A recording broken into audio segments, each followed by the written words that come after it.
Bonjour à toutes et à tous et bienvenue à cette nouvelle webconférence en ligne organisée par VK en partenariat avec la CASDEN Banque Populaire, la banque coopérative de la fonction publique.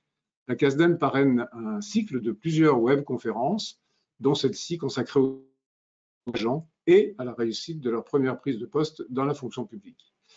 Je précise que d'autres webconférences sur des thèmes un petit peu différents ont été patronnées également par la CASDEN et que vous pouvez le retrouver sur le site de VK, dont une sur réussir dans la fonction publique, une carrière à choix multiples, et une autre sur faire coopérer les générations. Mais aujourd'hui, nous nous adressons essentiellement à ces jeunes fonctionnaires, même si, puisqu'il y en a beaucoup qui se sont inscrits, à ceux qui les accueillent dans les collectivités, dans les services de l'État ou dans l'hospitalière. S'il est vrai que la première prise de poste, que ce soit après un concours ou à l'issue d'un recrutement par voie de contrat, est un moment important pour tous les jeunes agents, il est bien normal que vous vous interrogiez sur la posture à adopter, les premiers jours, ce qu'il faut faire, ce qu'il ne faut pas faire. C'est certes la réussite de votre prise de poste dépend évidemment de vous, de votre degré de connaissance des règles de la fonction publique, de votre employeur, de la politique RH de votre employeur, des modes de recrutement, de rémunération, des politiques publiques qui le portent aussi. Mais réussir à se positionner face aux attendus d'un nouvel environnement professionnel dépend aussi beaucoup du niveau d'accompagnement dont bénéficient ces primo-entrants et de la qualité des informations dont ils disposent. Et nous verrons que ce n'est pas toujours le cas. Alors, pour en parler, trois intervenants, tout d'abord deux que je vais vous présenter, qui ont accueilli et accompagné de nombreux jeunes agents, et il faut en profiter de leur expérience et de leur savoir-faire. Valérie Châtel, bonjour. Bonjour. Valérie Châtel est aujourd'hui consultante dans le domaine des ressources humaines et du dialogue social. Sa longue expérience dans les collectivités territoriales en tant que DRH, DGA et DGS, de collectivités de tailles différentes, l'a conduit à accompagner des administrations, mais aussi à former des agents, notamment à l'INET, et des élus. Florian Glay, bonjour. Bonjour. Florian Glay est directeur des ressources humaines de la ville de Ponto Combo. Ponto Combo, c'est environ 1000 agents. Après des études en droit et en administration publique, puis à l'IRA de Metz, je précise l'IRA parce que je sais qu'il y a un certain nombre d'anciens ou d'élèves de l'IRA qui sont connectés aujourd'hui, pas forcément de Metz d'ailleurs. Votre premier poste dans l'administration était DRH du Crous de Reims, donc c'est le sujet des étudiants et c'est le sujet qui vous concerne. Et puis, Lucilla Modebelou, vous êtes directrice des finances au centre hospitalier de Millau, bonjour, et présidente de Fonction publique du 21e siècle, une association de jeunes agents publics, une association semi-professionnelle et qui se présente comme telle, et apartisane. Le A est important, avant partisane. C'est donc ni un syndicat, ni un think tank, ni une organisation militante.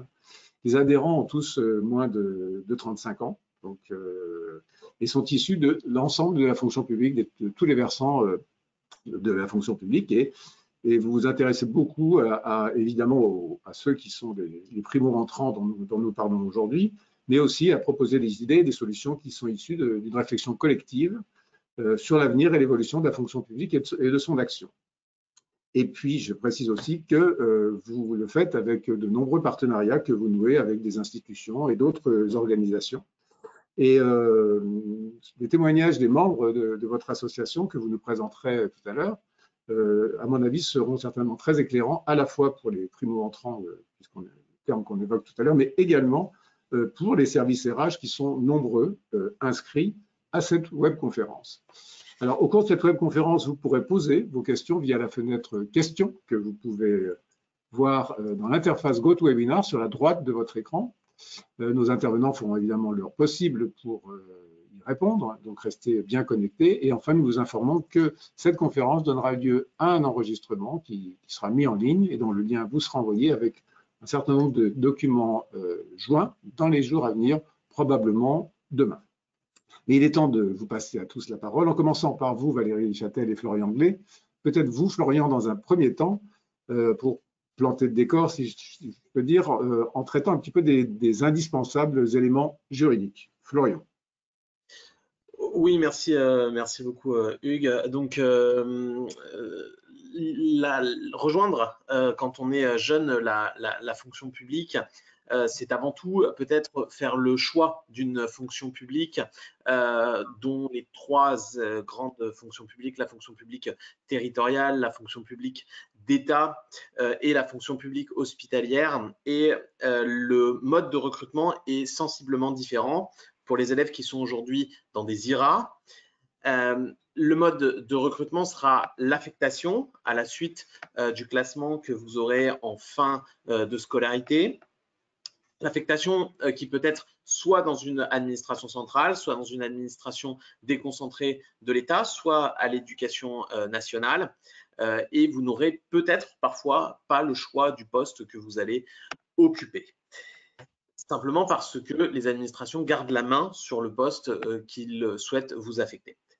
Contrairement à la fonction publique territoriale, où là, si vous êtes titulaire du concours ou si vous souhaitez être recruté comme contractuel, vous allez candidater sur des postes, sur des emplois qui sont publiés sur un certain nombre de job boards et sur lesquels vous allez avoir un processus de recrutement un peu similaire, si j'ai envie de dire, même si les similitudes restent limitées au privé. Peut-être un élément aussi, la fonction publique territoriale ne connaît pas de mouvement, contrairement à ce que l'on peut connaître à l'État, où chaque année, voilà, les postes sont mis dans une bourse. Les postes dans la territoriale sont tous publiés et il faut candidater. Si on peut passer à la deuxième slide. Toutes ces fonctions publiques au pays, c'est un cadre de fonctionnement qui est défini bien sûr par le statut de la fonction publique, mais également par un certain nombre de lois et de règlements, même de décrets, qui vont venir encadrer le cycle de vie du fonctionnaire, y compris par ailleurs son affectation. Et c'est pour ça que quand on est jeune agent public, il est souhaitable de bien regarder l'employeur sur lequel on va, parce qu'il y a des politiques qui sont totalement différentes en termes de congés, en termes d'action sociale, en termes de rémunération également, puisque le régime indemnitaire est sensiblement différent d'une administration à une autre. Et pour avoir fait un IRA, je sais que ce sont des choses que l'on discute beaucoup dans Peut-être expliquer en deux mots ce que veut dire régime indemnitaire pour, Oui, bien sûr, la rémunération du fonctionnaire, elle se décompose d'un traitement indiciaire. Ceci, il est basé sur votre grade et sur votre ancienneté dans ce grade. Un régime indemnitaire, celui-ci, il est lié à l'administration et au poste que vous occupez. C'est ce qu'on appelle le RIFSEP pour les élèves qui sont dans les IRA. Et puis d'éléments plus anecdotiques que sont le supplément familial de traitement si vous avez des enfants, et puis l'indemnité de résidence si vous habitez dans une zone dite en tension. Et donc voilà, qu'on soit contractuel ou fonctionnaire, eh ben, on est soumis à ces règles de droit public, et je souhaite insister là-dessus parce que nous voyons encore beaucoup dans les administrations des agents qui ne savent pas sur quel droit ils sont soumis et qui vont parfois contester des décisions devant les prud'hommes. Vous êtes soumis au droit public pour la majeure partie des agents, sauf sur l'aspect santé et sécurité sur lequel le Code du travail s'applique, et donc aux règles du droit public et donc des tribunaux administratifs et des tribunaux de droit public. On peut passer à la slide suivante, Hugues. Merci beaucoup. Attention aux règles différentes, et je le dis notamment aux jeunes qui vont rentrer comme contractuels. Il y a des différences qui sont importantes sur l'aspect public-privé, notamment, et je viens de l'aborder, les questions du droit régi par les agents, mais surtout, attention, vous ne pourrez pas avoir un CDI dès que vous rentrez dans la fonction publique. Le CDI, il est soumis à certaines conditions, notamment aux 6 ans de renouvellement de CDD. Donc, ne pensez pas vouloir arriver dans une administration en négociant un CDI. Ceci ne sera pas possible. Souvent, les organisations, même si c'est en train de changer, la loi de transformation nous donne d'autres possibilités. Souvent, on va vous recruter pour un contrat d'1 année. Est-ce qu'il y a une question qui nous est posée sur est-ce qu'on peut éternellement renouveler les CDD? Alors non, théoriquement. Oui, Ensuite, il y a la théorie, puis il y a la c'est pratique. la réalité, oui. Théoriquement, un CDD ne peut pas être renouvelé plus de 6 ans, c'est-à-dire qu'au bout de 6 ans, l'administration sera dans l'obligation de vous proposer un CDI. Euh, Après, le mieux est encore dans ces 6 ans de préparer un concours. Une fois qu'on est dans une organisation, bah voilà, il y a le service formation qui peut vous aider. Dans la territoriale, le CNFPT a des cycles de formation qui permettent de préparer au concours. Et donc, voilà, la vocation du statut, c'est de permettre à tous les emplois publics d'être affectés par des fonctionnaires. Et donc, l'idée, c'est voilà, même si on rentre comme contractuel, ce qui arrive à beaucoup de jeunes, ben voilà, l'idée, c'est de préparer un concours. Sinon, il va falloir attendre quelques années pour pouvoir bénéficier d'un CDI. D'accord. Peut-être passer à la slide suivante. La place du droit public, elle est fondamentale et quel que soit le poste que vous allez occuper, elle ne régit pas simplement votre vie administrative et votre rapport qui soit statutaire ou contractuel avec l'organisation. Le droit public s'inscrit dans l'ensemble de l'activité de la fonction publique territoriale, de l'État ou de l'hospitalière. Et donc, par exemple, sur les questions des achats, avec la règle des marchés publics, les finances publiques, qui sont un droit financier distinct et différent. Voilà, donc l'exercice de l'action administrative telle que vous allez la faire va être soumis à l'ensemble d'un droit, qui est un droit particulier, qui est un droit jurisprudentiel, d'où l'intérêt aussi de continuer à vous former, qui est le droit public.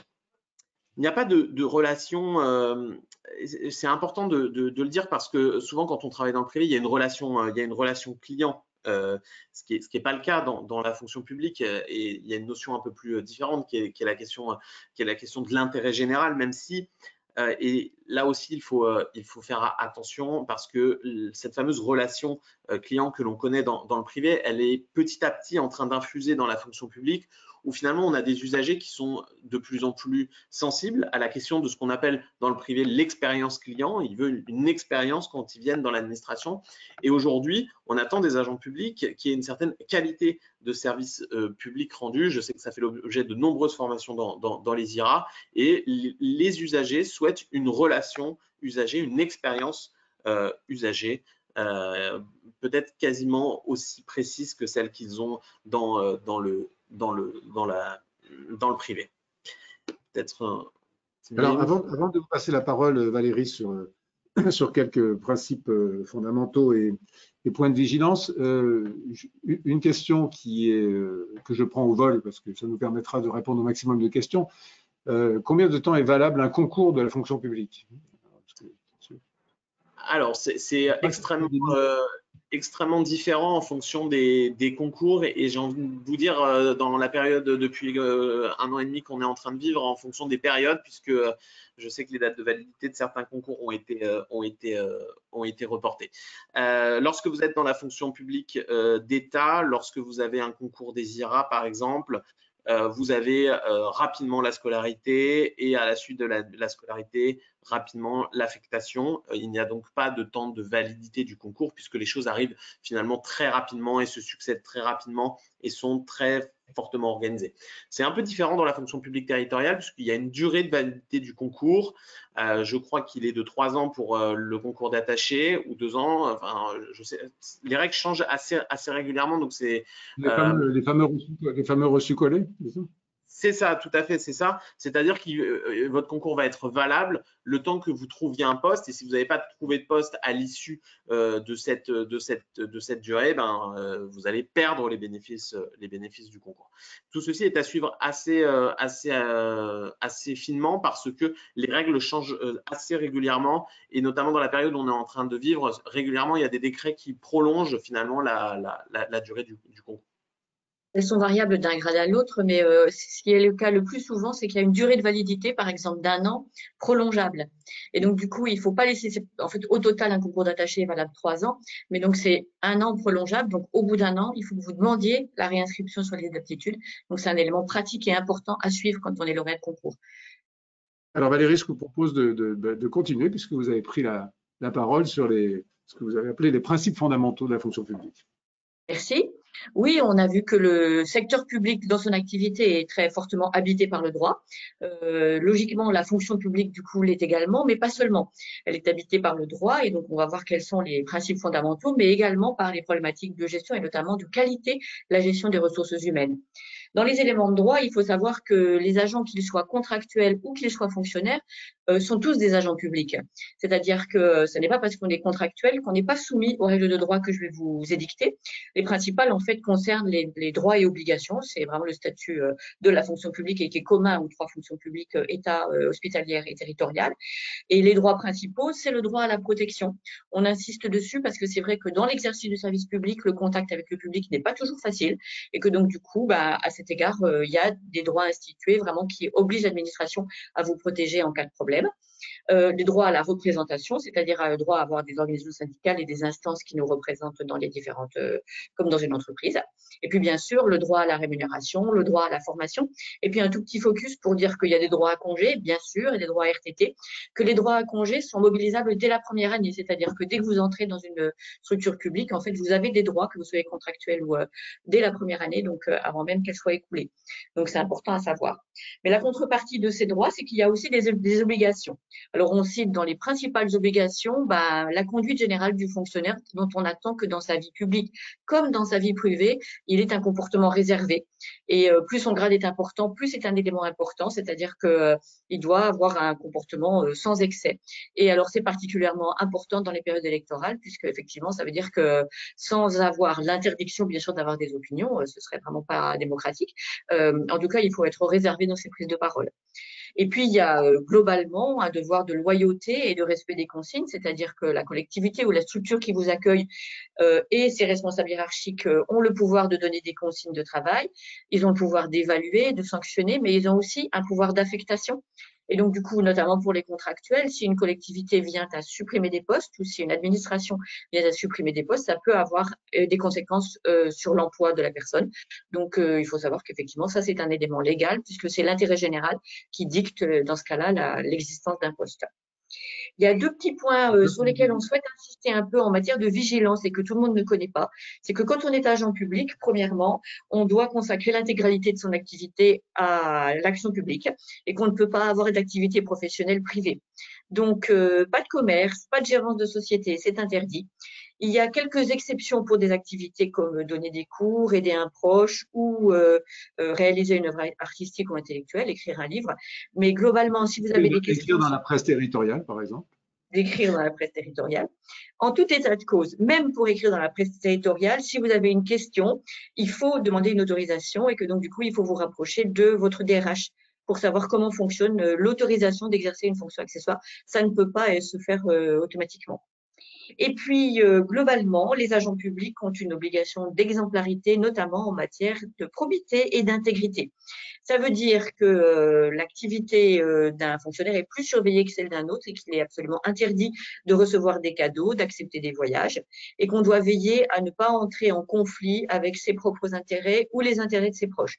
Je donne un exemple. Si vous êtes membre d'un club de football, vous ne devez pas participer à la décision qui donne une subvention à votre club. C'est interdit. De la même manière, si votre conjoint, je sais pas, gère un magasin de peinture, vous ne devez pas prendre de décision concernant l'achat de peinture pour quelle que soit la décision, qu'il soit exclu ou inclus, en fait. Vous ne devez pas participer à cette décision-là pour préserver effectivement les intérêts des uns et des autres.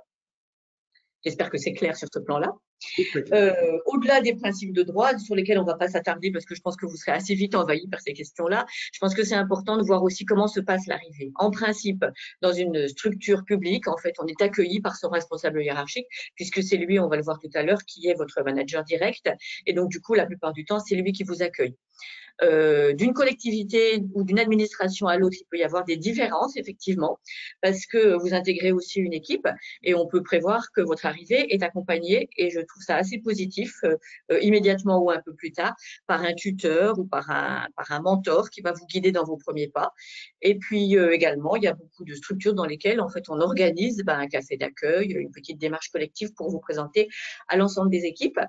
En tout état de cause, lors de votre arrivée, vous avez en principe une fiche de poste. Je dis bien en principe parce que beaucoup, effectivement, ont remarqué qu'elle n'est pas toujours à jour ou pas toujours faite, même quelquefois.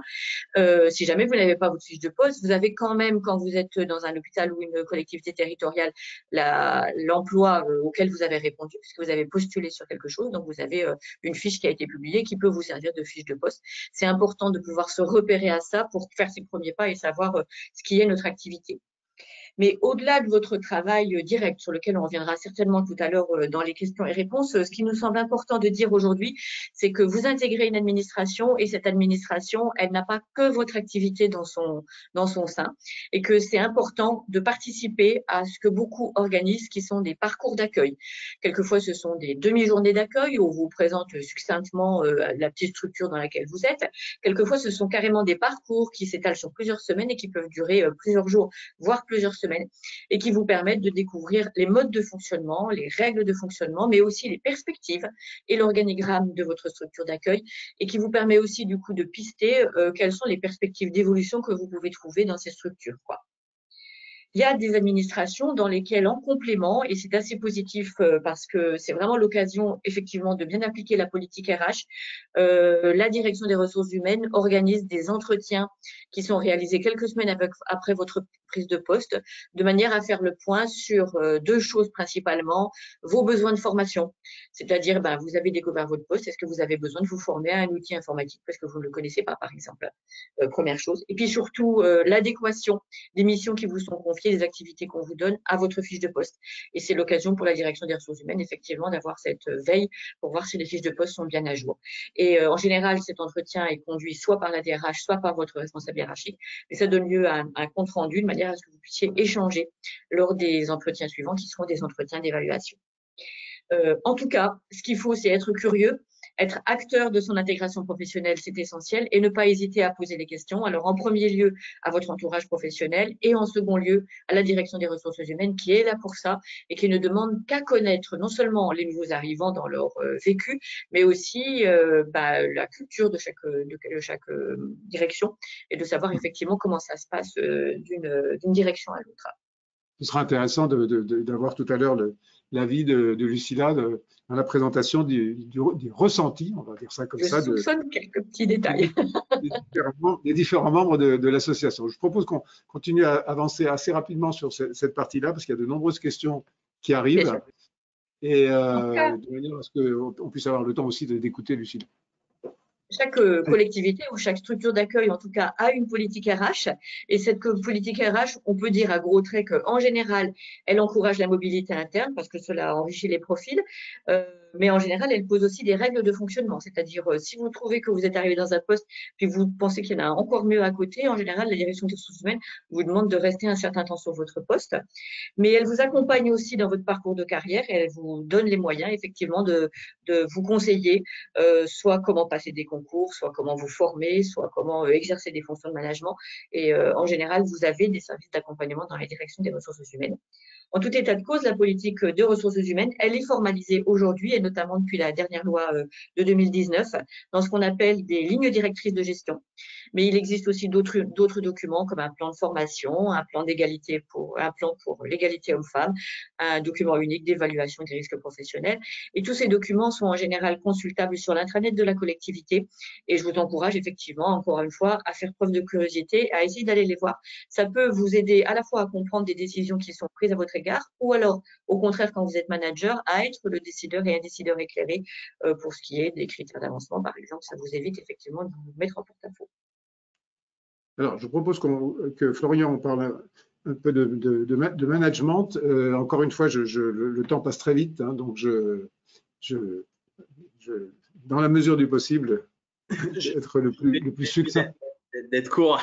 Peut-être sur la question managériale, deux mots, simplement pour dire que toute organisation administrative est gérée via une question managériale et qu'elle est absolument essentielle parce que la relation managériale est un facteur de réussite dans l'intégration d'un poste, autant du manager que du manager, et que il y a un réel besoin pour le manager de préparer l'arrivée d'un agent.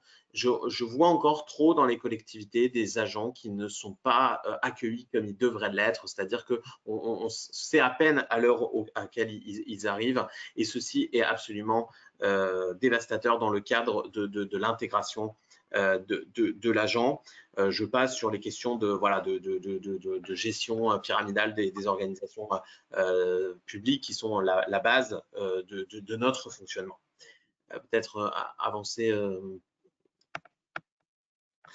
Peut-être simplement vous dire qu'il y a un entretien annuel d'évaluation au-delà de l'entretien d'accueil qui ancre la relation managériale et qui est un outil managérial au service de votre intégration, notamment le premier. Il n'est pas à négliger. Il y a de nombreuses organisations qui font un guide de l'évalué, un guide de l'évaluateur. Tout ceci est des bonnes pratiques qui permet de traiter ces sujets.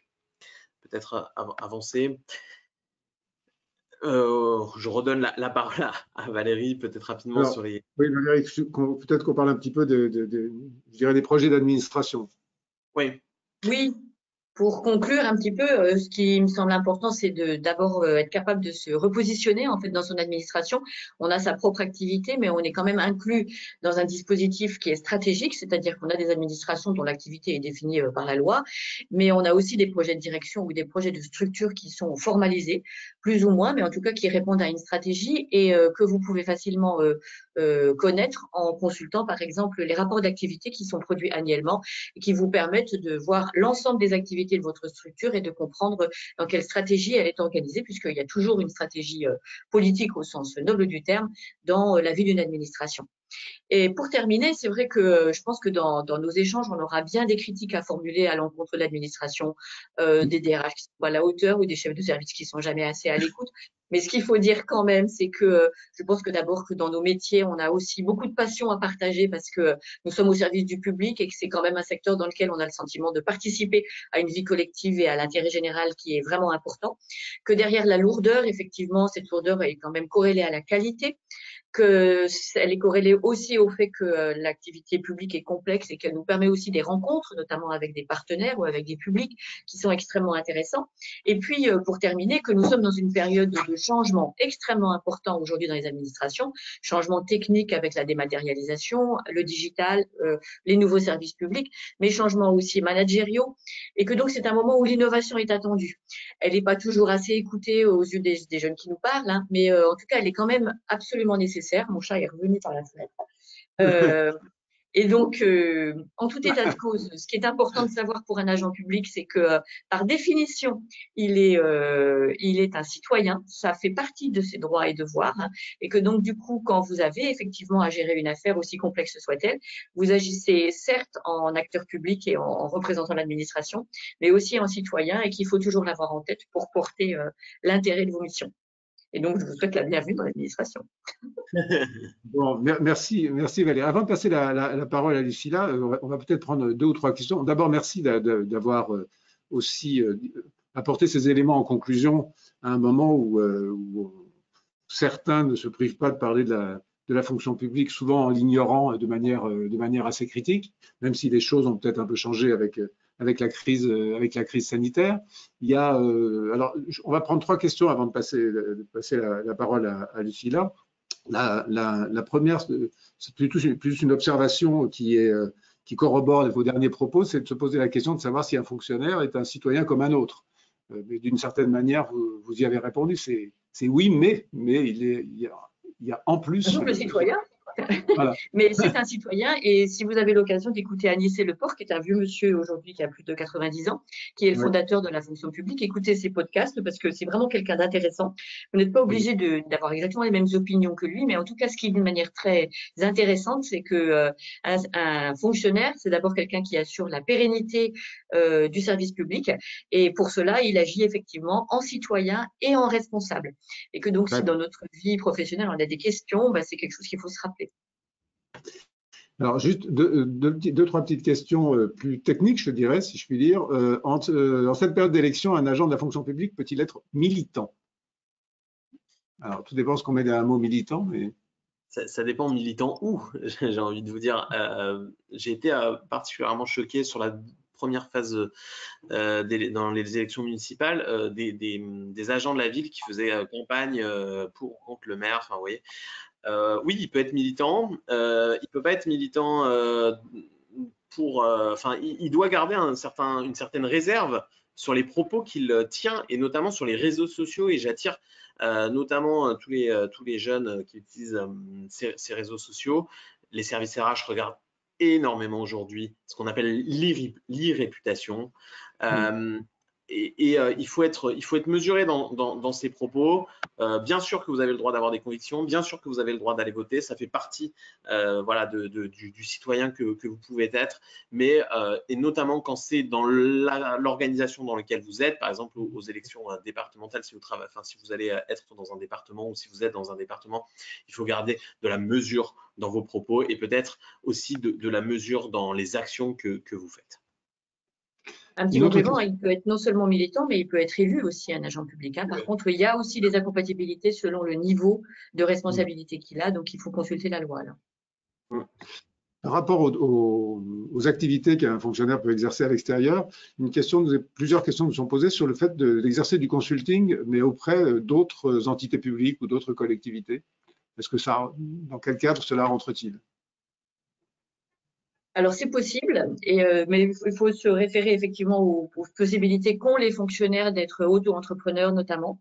Par contre, il faut vous rapprocher de la DRH ou d'une conférence VK qui était pas mal sur le cumul d'emploi public.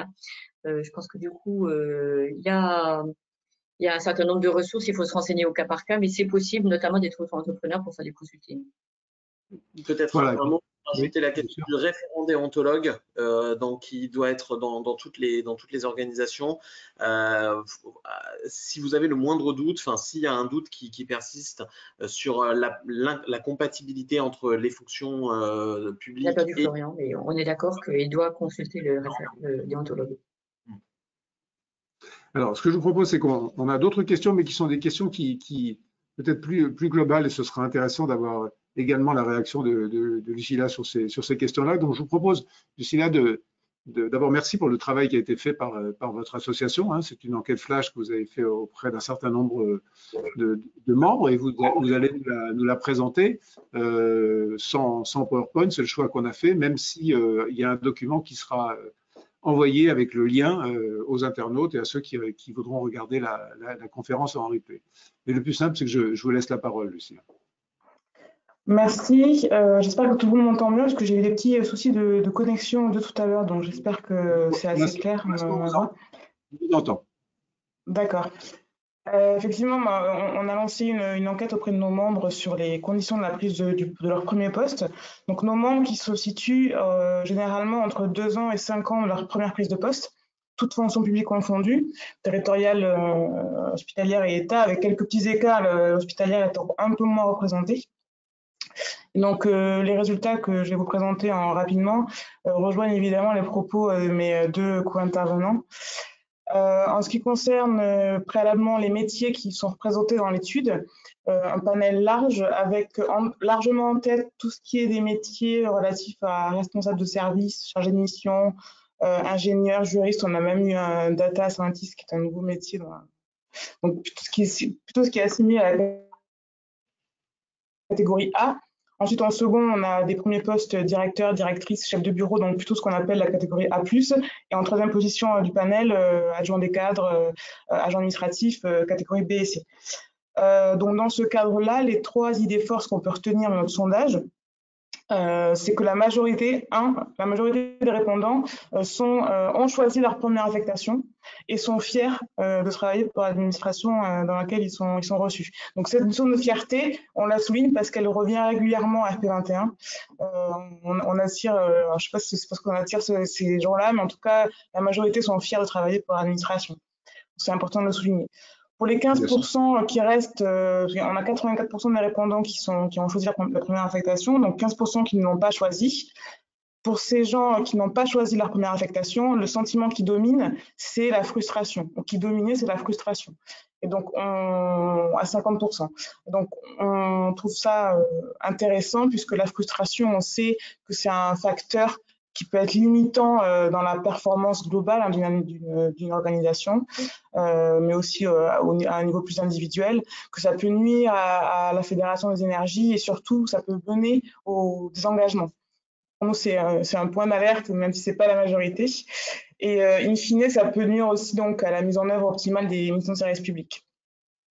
Deuxième point important de l'enquête qui ressort, c'est la nécessité pour les jeunes agents, en tout cas pour les répondants, de disposer de plus d'informations et de mieux savoir ce que l'on attend de moi, entre guillemets.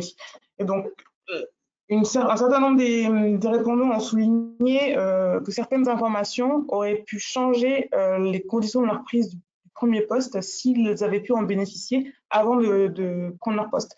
Donc, dans le top 4, top 3, connaître mieux les processus internes de la structure, connaître mieux ensuite l'environnement professionnel et ses enjeux, et puis disposer de visibilité sur les conditions de carrière au sein de l'administration qui les accueille. Pour 30% de nos répondants, aussi la définition du cadre de travail était insuffisante et on a été étonnés de voir que la première chose qui était insuffisante selon les répondants, c'était la qualité de la fiche de poste. Donc, ça rejoint ce que disait Valérie tout à l'heure. Une fiche de poste qui peut conduire, si elle n'est pas suffisamment précise, à mettre l'agent jeune dans une insécurité sur ses missions. Et puis ensuite, la présentation de la structure et la clarté de l'organigramme, des éléments qu'on pourrait penser naturels et qui pourtant sont revenus régulièrement dans les réponses. Et troisième idée force et des dernières, c'est plutôt une question, comment aider mieux à la prise de poste? Donc, sur cette question-là, il y a bien sûr tout un aspect formation et développement des compétences que j'évoquerai pas ici, mais il y a surtout un enjeu d'accompagnement qui est ressorti de notre sondage, avec une majorité des répondants qui n'ont pas bénéficié d'un accompagnement. Donc, on avait posé la question, avez-vous bénéficié d'un accompagnement individuel ou collectif à la prise de poste? La majorité a répondu non. Et dans cette majorité-là, 80% auraient souhaité en bénéficier, si ça avait été possible.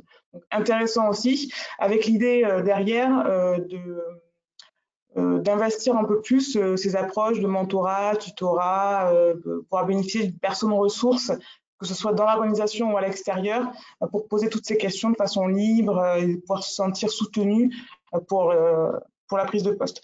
Donc, si je dois faire un peu le lien avec FP21, nous, c'est ce qu'on essaie, entre autres, d'offrir aux jeunes agents. C'est un espace où ils peuvent avoir des référents pour discuter entre pairs et former un réseau d'entraide et de mentorat, même si on n'est pas professionnel dans le domaine, mais c'est l'un de nos objectifs. J'ai fini, j'espère que j'ai été claire. Très clair, très clair, très clair. Bon, il y a quand même un véritable… La question que je me pose et que je vais reposer d'ailleurs directement à Valérie et à Florian, c'est il y a effectivement visiblement un déficit d'accompagnement, enfin dans certains cas, vous l'avez illustré à la fin. Moi, je me pose deux questions que je retourne effectivement vers Valérie et Florian. Est-ce que d'abord, il n'y a pas un effet Covid, c'est-à-dire qu'il y a quand même un certain nombre d'agents qui ont pris des postes depuis 1 an et demi et qui n'ont jamais vu leurs collègues, parce que pour une bonne raison, c'est qu'ils étaient en télétravail, donc c'est vrai que pour un accueil, c'est pas idéal. Et puis, est-ce que ça pose pas plus globalement un problème peut-être de formation au management d'un certain nombre de cadres de la fonction publique et dans le management, la partie accompagnement des équipes, quoi. Je veux dire, en disant ça, je reprends un certain nombre de questions qui n'arrêtent pas de dérouler sur mon écran gauche. Je vous livre ces questions. Je pense que la question de l'intégration des agents est un enjeu primordial des directions des ressources humaines aujourd'hui. C'est un enjeu stratégique et toutes les organisations qui ont ces questions sont en train d'y réfléchir. Et il y a des organisations, notamment territoriales, qui font des choses absolument incroyables. Je cite pêle-mêle le département des Yvelines, qui ont une politique d'intégration qui est intéressante. À l'État, vous avez le ministère de l'économie et des finances qui a aussi un parcours d'intégration qui est intéressant. Par contre, ce que l'on voit, et je passerai la parole à mes collègues après, ce que l'on voit par rapport à l'effet Covid, Hugues, sur votre question, c'est que la notion, les rapports au travail a profondément évolué. Je le vois là depuis 1 an et demi. Les organisations territoriales, j'étais à Dijon lundi, mes collègues m'ont dit la même chose. Les organisations ont énormément de mal à recruter aujourd'hui sur tous les postes. Aujourd'hui, les agents ont de nouveaux souhaits, du souhait de télétravail, bon, on est dedans, mais un souhait, voilà, le Covid a un peu modifié le rapport au travail, et aujourd'hui, il y a des souhaits voilà, d'organisation moderne, où les agents sont acteurs de leur parcours professionnel, où les agents peuvent proposer, peuvent être innovants, voilà. Et toutes les organisations qui ont un peu de retard et qui sont un peu restées sur un schéma années 80, années 90, sont en très grosse difficulté aujourd'hui parce qu'il y a un nouveau souhait que je peux comprendre, et notamment des nouveaux agents, qui est des organisations modernes, des salles de coworking, des partenariats, des semaines de la QVT, enfin des choses vraiment que les organisations modernes mettent en place, mais sur les organisations qui sont un peu en retard sont vraiment en difficulté. Est-ce que les employeurs aujourd'hui n'auraient pas intérêt dans leurs annonces, en tout cas pour les collectivités ou pour l'hospitalière éventuellement, à communiquer lorsqu'elles mettent en place des choses comme ça dans leur organisation, plutôt que de parler du d'éternel descriptif du poste qui est terriblement ennuyeux, quoi. Ouais, effectivement, la question, c'est la question de la marque employeur, hein. On en est venu là, hein. La question de la marque employeur, c'est un enjeu. Comme l'intégration, c'est un enjeu primordial aujourd'hui de rendre des annonces qui donnent envie, de communiquer sur des éléments qui donnent envie. Et aujourd'hui, souvent on dit l'administration recrute, c'est elle qui fait le choix. Mais j'ai envie de vous dire, sur certains postes, sur certains emplois, par exemple en direction des ressources humaines, les agents font le choix aussi, et c'est quasiment eux qui vous recrutent plutôt que vous qui les recrutez. Donc il y a une vraie politique aujourd'hui d'attractivité, il y a un enjeu d'attractivité. Qui n'est pas forcément les jeunes veulent plus rejoindre le service public, mais il y a un enjeu de les jeunes ils rejoignent l'organisation qu'ils souhaitent et qu'ils trouvent grâce à leurs yeux, où il y a un plan de formation dynamique, où ils vont pouvoir évoluer, où on va pouvoir proposer, où ils vont pouvoir avoir un manager qui les accompagne. Et je vous rejoins sur la question managériale. Moi, je pense que la question managériale, c'est ce qui fera qu'on va améliorer globalement la qualité du service public et donner envie aux jeunes de venir demain. Et je crois que toutes les organisations publiques doivent aujourd'hui se poser clairement la question de l'enjeu managérial et de la politique managériale qu'ils mettent en œuvre. Valérie, sur ce point? C'est si important que malheureusement, en fait, le biais qui est du coup la traduction de ce besoin, en fait, est inscrit dans la loi, c'est-à-dire qu'il faut passer par la loi pour intégrer une obligation pour les managers à se former lorsqu'ils deviennent managers. Mais ça montre effectivement que la préoccupation que vous venez d'énoncer, en fait, est réelle, aussi bien dans l'administration territoriale que dans la fonction publique d'État. Par contre, quand même, je pense que l'intégration, alors bien souvent, elle est pensée dans les collectivités. Par contre, ce qu'il faut savoir, c'est que dans toutes les administrations, en fait, il y a une problématique de charge de travail, et le Covid n'a pas aidé du tout, qui fait que il y a des agents, malgré le fait qu'il y a des parcours qui leur sont destinés, qui n'ont pas le temps d'y aller parce qu'ils sont tout de suite submergés de charges. Il y a des cadres qui, malgré leur volonté d'accueillir des jeunes, en fait, n'ont pas le temps d'y consacrer du temps. Et ça, c'est vraiment dommage, parce que c'est vrai que quand je disais tout à l'heure, il y a la prégnance du droit, mais il y a aussi l'importance de la qualité, et je pense qu'il faut arriver à se réorienter pour répondre à ça. Pour rebondir sur ce que disait Lucilla, je pense que vous avez commencé en disant que malgré tout, la majorité des jeunes qui entrent dans la fonction publique en sont fiers, et je pense que c'est quand même aussi une réalité. On est tous fiers, en fait, de travailler pour le service public, mais on a tous à se plaindre effectivement du fait qu'on voudrait que ce soit mieux. Par contre, vous me faites penser quand même à quelque chose que certains pourraient lire avec utilité. Il y a un sociologue qui a écrit un ouvrage qui s'appelle « Les métiers flous de la fonction publique », et ça tient beaucoup les difficultés qu'on rencontre à ça. C'est-à-dire qu'en fait, la complexité de l'action publique fait qu'aujourd'hui, on a des missions dont on ne sait pas exactement de quoi ça relève, parce qu'on est chargé de mission ou responsable de machin qui ont des noms absolument incompréhensibles, et on n'est pas capable d'expliquer à sa grand-mère ce qu'on fait comme métier. Et donc, il y a un ouvrage qui est consacré à ça et qui montre effectivement que c'est un facteur de difficulté psychologique et sociale, que cette complexification qui du coup nuit à la clarté des rôles qu'on a à tenir. Parce que je pense que quand on sait qu'on doit être comptable, et même si on n'a pas quelqu'un qui nous accompagne, c'est facile de s'intégrer. Quand on a des missions complexes, c'est beaucoup plus difficile, et l'action publique se complexifie. D'ailleurs, ça rejoint une question, la précision du poste, ça rejoint une question qui nous est posée assez fréquemment sur est-ce qu'il vaut mieux, quand on rentre dans la fonction publique, avoir plutôt une démarche de carrière expert, si je puis dire, ou multifonction, si je puis dire. Alors pour moi, mais Lucilla, allez-y, pardon. Oui, je voulais juste rebondir sur ce que vient de dire Valérie sur le management. On pense que c'est, 20 ans en tout cas, que c'est majeur, hein, l'axe du management. Sur les compétences techniques, évidemment qu'il faut les développer et qu'on en a besoin, c'est un socle minimum. Par contre, avec une action publique qui se complexifie, aujourd'hui les qualités requises sont celles qui sont en lien avec le management, la capacité à entretenir des relations humaines, à les développer, et c'est nécessaire pour transformer, innover. Et donc, effectivement, je vous rejoins quand vous dites que parfois il faut passer par la loi. Ça me fait penser à l'hôpital, il y a une réforme en cours, une loi en cours qui souhaite inscrire, alors je ne sais pas si c'est fait ou non, la possibilité de rendre obligatoire l'écriture d'un projet managérial pour la structure. Parce que tout le monde sait que c'est important, mais en fait, c'est le parent pauvre de la gestion, alors que c'est capital, et à FR21, on travaille dessus, c'est notre axe majeur de travail. Alors, avant de vous reposer la question que je voulais vous poser, et pour abonder dans ce que vous dites, il y a une étude qui date un petit peu, puisqu'elle date de 2015, de l'Institut Gallup, je ne sais pas si vous aviez connu cette étude, qui était faite auprès de 8000 personnes, du public comme du privé. Et 50% des personnes qui avaient quitté leur poste ne l'avaient pas quitté à cause de leur travail, ni à cause de la structure, mais à cause de leur manager. Voilà. Donc, je trouve que c'est une terrible illustration, mais voilà. Je pense qu'il faut en tirer des conséquences par la loi ou par d'informations, je ne sais, etc.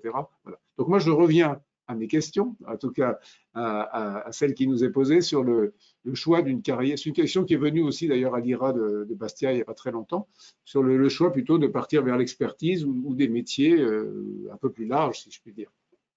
Lucilla a un peu répondu, en fait, puisque dans la fonction publique, globalement, les fonctions managériales sont plus valorisées que les fonctions expertes. Alors, ça n'exclut pas des spécialités très particulières, notamment les nouveaux métiers, l'informatique, etc. Donc, on peut être très expert, très grand juriste, etc. Mais globalement, les fonctions managériales sont plus valorisées. Il y a une raison. C'est que c'est vrai que du coup, la problématique du management est importante. On travaille en équipe, mais c'est ce que je disais aussi, on travaille en partenariat et on travaille sur des projets complexes. Donc, les qualités de management, elle ne s'applique pas que à la gestion des équipes, elle s'applique aussi au projet. Et que donc, du coup, les qualités managériales, en fait, me semblent vraiment être un axe plus globalement valorisé dans nos activités. Après, si vous êtes un très grand juriste international, vous trouverez votre place, votre carrière et votre rémunération aussi, quoi. Mais il faut vraiment que ce soit de haut niveau et très cherché. Florian, vous voulez réagir ? Oui, peut-être pour dire aux jeunes qui nous écoutent et notamment à ceux des IRA, parce que je sais que les questions sont souvent difficiles. Une carrière, c'est très long. Elle se fait au fil des rencontres, au fil des rencontres, des opportunités, etc. Et que vous allez avoir plusieurs postes, vous allez avoir des opportunités, des gens vont vous faire confiance et que finalement, il ne faut peut-être pas se mettre trop de nœuds à la tête non plus et de se dire que bon, voilà, l'intérêt, c'est de choisir un premier poste qui va vous plaire, qui va vous intéresser, sur lequel vous allez pouvoir faire vos armes, vous allez pouvoir vous faire un réseau. Et moi, je dis toujours que le réseau dans la fonction publique, c'est un élément primordial. Faites de la transversalité, appelez vos confrères dans les autres administrations, dans les autres collectivités territoriales. Les gens sont prêts à vous répondre et sont prêts à travailler ensemble. Et puis ensuite, vous ferez vos choix en fonction de là où vous avez envie de vivre, de là où vous avez envie de travailler, des rencontres que vous avez faites. Et vous aurez plusieurs postes, vous aurez des postes d'expertise, vous aurez des postes managériaux. Il faut essayer de ne pas se faire trop de nœuds à la tête, je pense. Alors, on va rentrer, parce que le temps passe très vite, dans des questions peut-être un peu plus techniques pour certaines. D'abord, il y a un certain nombre je dis ça pour Lucilla, de questions qui sont plus des observations qui nous arrivent. Hein. J'en résume quelques-unes. Je suis en poste depuis 1 mois et demi et je me reconnais tout à fait dans les retours de l'enquête que vous avez présentée. Donc, voilà, peut-être ce sont des futurs membres de l'association. Également un certain nombre de questions de personnes, là je pense que c'est lié à l'âge et à la situation, qui sont de jeunes cadres qui ont pris des fonctions de responsabilité et de management dans le service public, ça n'est pas précisé, dans un service finance, et qui se retrouvent avec 10, 15 agents beaucoup plus âgés qu'eux et qui trouvent ça extrêmement difficile et qui ont l'impression de ne pas avoir des outils pour le faire. Alors, on n'est pas là, effectivement, pour lancer une formation là-dessus, mais je pense que cette réalité existe et si vous avez quelques observations à apporter, parfois il suffit d'un tout petit peu de lumière pour aider une personne dans ce genre de difficulté. Valérie, Florian, Lucilla, je vous en prie. Voilà, peut-être vous dire à ces agents que je suis devenu DRH, j'avais 23 ans et que mon assistante en avait 62, donc voilà, peut-être leur conseiller d'être eux-mêmes et de créer des liens. Moi, je pense que le meilleur manager, c'est avant tout celui qui est lui-même et qui apprend, qui a la démarche d'apprendre, qui a la démarche de regarder ce qui se fait ailleurs et voilà, effectivement, la question intergénérationnelle, elle se pose dans un service. Vous pouvez avoir 3 générations maintenant sans aucune difficulté. Moi, je pense que être manager, c'est avant tout être soi-même et les gens les gens dans votre équipe, ils vous reconnaissent pas simplement pour le travail que vous faites, ils vous reconnaissent aussi pour la personne que vous êtes. Un manager, c'est quelqu'un qui sait pas, c'est quelqu'un qui a des qualités, qui a des défauts et qui sait peut-être les appréhender. Et c'est peut-être le meilleur conseil que j'ai à donner à ces jeunes agents. Valérie, Lucilla, sauf si j'imagine, vous dans les propos de… Oui, tout à fait. Je rejoins les propos de Florian. J'ai été aussi jeune directrice en premier poste. Alors, ce que je vois, c'est qu'il faut oser en fait se laisser former par ces agents parce que ils ont l'habitude de voir arriver des jeunes qui les managent et donc ils ont aussi le rôle de nous former. Moi, je me suis fait former par mes agents, hein, donc il faut avoir la posture pour être OK avec ça. Et puis penser qu'on apporte aussi quelque chose à nos agents, même ils ont 30 ans d'expérience et que nous on sort de l'école, on leur apporte aussi quelque chose. Je pense au concept de mentoring inversé. On a aussi des choses à leur apporter et on peut les faire grandir par ailleurs. Voilà, donc c'est ce que je pourrais dire. Savoir se situer.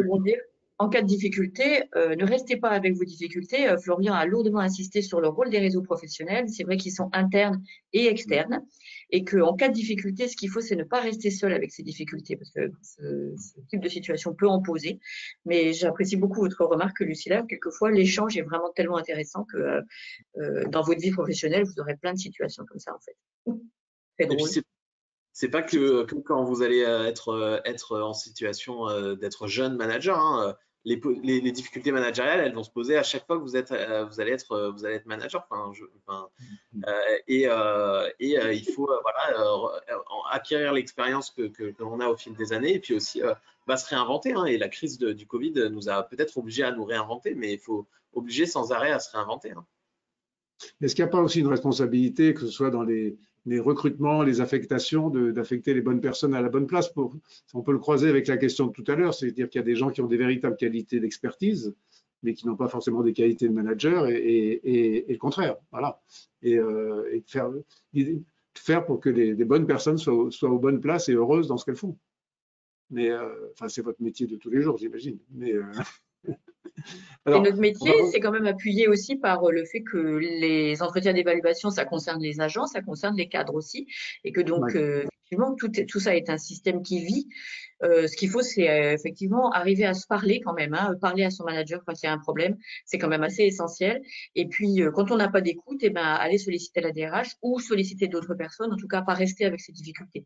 Mais la problématique de l'affectation, elle est différente selon les fonctions publiques et selon le mode de nomination. Mais malgré tout, la fonction publique, c'est aussi de la diversité. C'est-à-dire on rencontre tous les cas, tous les âges, toutes les origines. Et c'est ça qui est intéressant aussi et qui fait qu'on se croise et on travaille ensemble. On n'est pas dans des mondes experts qui ne partagent qu'entre eux. C'est des mondes très ouverts. Alors, il y a beaucoup de questions sur des choses que vous avez déjà évoquées, mais je ne peux pas ne pas les revenir dessus parce qu'il y a peut-être des choses qui ont été mal comprises. Je les regroupe. En gros, c'est sur les différences entre le fait d'être contractuel ou fonctionnaire, hein, bien sûr. C'est ce qui est assez surprenant et des personnes qui se posent la question de savoir s'il y a encore un avantage à avoir le statut de fonctionnaire. Et notamment en termes de retraite, de rémunération, d'évolution professionnelle. Voilà. Donc, vous avez déjà dit beaucoup de choses là-dessus. Est-ce qu'il y a peut-être d'autres précisions que vous voudriez apporter sur la manière dont la question est formulée? La question de l'avantage d'être contractuel ou fonctionnaire, je crois qu'on me la pose tous les jours en ce moment. Effectivement, la loi de transformation a mis une place importante pour les agents contractuels. Moi, j'ai envie de dire, c'est des choix de vie, ça. Et puis, c'est des choix de tout à chacun par rapport à son rapport qu'il a à la fonction publique. Moi, je vois pas enfin, aujourd'hui, dans les agents que je recrute, je me pose jamais la question de savoir s'ils sont fonctionnaires ou contractuels.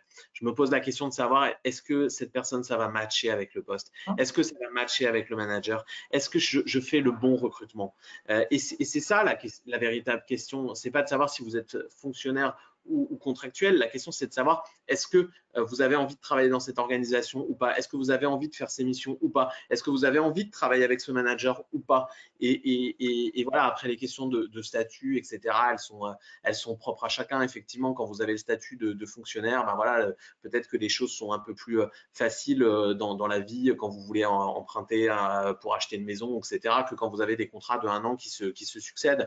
Et puis, ben, quand vous êtes contractuel, vous pouvez entre guillemets, négocier votre rémunération. Donc, c'est peut-être plus simple que quand vous êtes fonctionnaire, jeune fonctionnaire surtout, parce que bon, même quand vous êtes attaché, le traitement indiciaire, il est très bas en début de carrière. Donc voilà, ça, c'est des choix propres à chacun. Mais je pense que le premier choix, c'est de savoir comment on fait pour aller sur le bon poste, notamment le premier poste. Alors moi, je rebondis pour confirmer, mais aussi pour dire que ça dépend de la politique RH de votre structure. C'est qu'il y a des politiques RH où on va valoriser les contractuels parce qu'on en aura besoin. Il y a des politiques RH où on va valoriser l'égalité, c'est-à-dire qu'en fait, que vous soyez fonctionnaire ou CDD, ce sera la même chose, vous aurez le même salaire, et que donc du coup, après, vous arbitrez selon votre ressenti, effectivement. Globalement, on peut penser que les fonctionnaires sont un peu moins payés, mais qu'ils ont un avantage en termes de sécurité de l'emploi. Ce qu'ils ont, c'est aussi une capacité à avoir des mobilités. Moi, je pense qu'au-delà de ce qui est statique, il faut aussi voir ce qui est dynamique dans les statuts.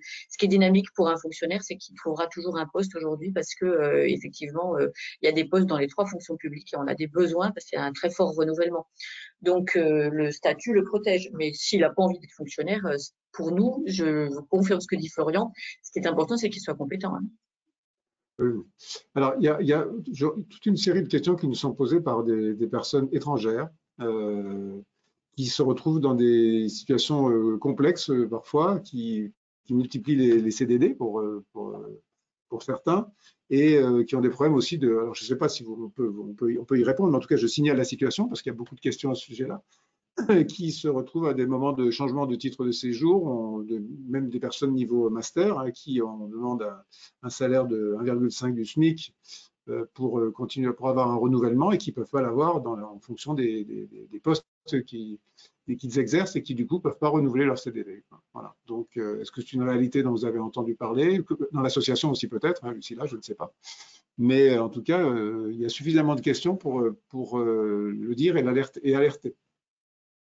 Je ne sais pas si vous avez des observations par rapport à… Moi, j'ai rencontré cette situation occasionnellement, mais effectivement, elle est réelle. Et en général, les associations de DRH, en fait, essayent d'agir quand elles repèrent des problèmes récurrents comme ça pour trouver des solutions, notamment des solutions réglementaires, quoi. Mais c'est vraiment complexe et c'est au cas par cas, quoi. Vraiment, on ne peut pas répondre par principe, parce que par principe, en fait, la fonction publique est accessible à tous les ressortissants français et européens. Dès qu'on est hors Europe, c'est toujours un peu plus compliqué et les règles sont drastiques et tout à fait difficiles à appliquer. D'accord. Alors, il y a pas mal de questions sur les réseaux, notamment des personnes travaillant dans les services RH qui ont écouté ce que vous disiez, Florian et Valérie et Lucilla, et qui demandent s'il y a des associations professionnelles de DRH. Alors, je peux leur répondre en disant qu'il y en a 2, en tout cas dans la fonction publique territoriale, celle des grandes collectivités et celle des territoires, mais peut-être qu'il y en a d'autres. Et Lucilla… Oui, il y en a une pour l'hospitalière. Il y a l'association des DRH des établissements de santé. Donc pour l'hospitalière, voilà, qui existe aussi. Puis il y a des réseaux un peu plus informels. Souvent, dans les collectivités, les centres de gestion ou les CNFPT mettent des mailing lists. Il y a des RH qui prennent la main sur se créer un réseau autour de soi, de gens avec lesquels on a des affinités, voilà. Et puis, il y a aussi aujourd'hui les réseaux sociaux et notamment LinkedIn qui est une mine d'informations pour les RH. Et sur lequel il ne faut pas hésiter à interagir, à proposer des choses aussi. Il y a souvent des gens qui sont prêts à interagir avec vous et qui sont prêts à travailler avec vous. Enfin, ça a été vraiment une source de consolation, j'ai envie de vous dire, parce que quand on est DRH, la solitude du poste est absolument énorme, de consolation de voir ses pairs avoir les mêmes difficultés de soi pendant le confinement et de réussir à trouver des schémas communs. Et c'est pour ça que j'insiste toujours sur la nécessité d'avoir un réseau, pas pour trouver le prochain poste, etc., mais pour être moins seul sur son poste. Alors, je vais prendre une toute dernière question avant de conclure, parce que malheureusement, le temps est quasiment terminé. C'est une question et à la fois une remarque d'observation d'internautes sur le fait que, comment dire, il y a des questions ou des hésitations que peuvent avoir certaines personnes à cause de la mobilité qui peut être demandée quand on est fonctionnaire, et qui en même temps se pose la question de savoir s'il n'y a pas des métiers qui maintenant vont pouvoir être faits à distance, puisqu'on a appris beaucoup de choses grâce à la Covid. Et par exemple, travailler pour je ne sais, un hôpital ou une collectivité en n'étant pas sur le territoire. Voilà. Il y avait déjà avant le Covid, hein, ça existait, mais ça ne veut pas dire intégralement. C'est-à-dire que effectivement, les problèmes d'incréativité font que pour certains métiers, on a accepté de recruter des gens qui habitent un peu loin et qui télétravaillent un jour, quelquefois 2 jours dans leur semaine. C'est concevable et encore plus aujourd'hui qu'avant la crise. Mais par contre, c'est rarement intégralement. Parce que malgré tout, le travail collectif dans un esprit service public, il est quand même super important, la coordination est super importante. Donc, du télétravail intégral, j'ai pas vu. Peut-être à la région Île-de-France, c'est la seule organisation que j'ai vue mettre en œuvre du télétravail intégral. Mais contrairement au privé où ça se fait beaucoup, les gens vivent en province et font du télétravail à 100%, et ils viennent une fois ou deux dans le mois. Ça, je n'ai pas vu non plus. Nos organisations sont encore des organisations qui reposent majoritairement sur la culture du présentiel, même si ça a évolué, même si les choses avancent, on reste dans une culture du présentiel. Très bien. Écoutez, nous allons devoir conclure. Je voulais vous remercier. Merci, Lucilla, pour la présentation que vous nous avez faite et longue vie à votre association, hein, et qui, j'espère, va croître et grandir. Merci, Valérie. Merci, Florian, pour vos réponses et vos éclairages qui étaient très utiles. On n'a pas pu répondre à toutes les questions. Merci beaucoup à la CASDEN de nous avoir permis de réaliser cette émission. Il y a un certain nombre de questions que vous pouvez poser à VK, parce qu'il y a une ligne expert VK.